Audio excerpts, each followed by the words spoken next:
Alright, so this is part 6. We're now moving on from the Gracile Mediterraneans, the European classical Mediterraneans, to the west. So the Atlanto-Mediterraneans are the dominant type of the west, and we will move on to them next. But first, we're moving to something which Kuhn calls the Mediterranean re-emergence in Great Britain.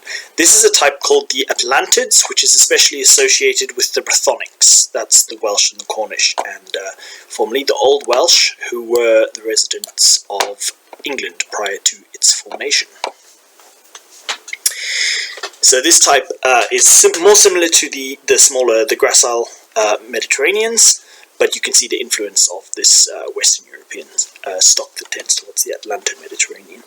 So here's a Lancastrian from Blackburn, and you can see he mentions specifically that he's slender and delicately built. He's of this Gracile type, this classical Mediterranean type. And this is said to be a characteristic type of the Midlands, so that's the English Midlands. Now we move on to a metrically similar New Englander from Massachusetts, who's said to be of colonial Yankee lineage. And you can see, again, this re-emergence of this Mediterranean type within a British stock. Now here is the more typical Atlantid, and you can see the Cro-Magnon influence, but it is a Mediterranean type. So this is a Welshman, and you can see the robusticity, but you can also see the Mediterranean elements strongly.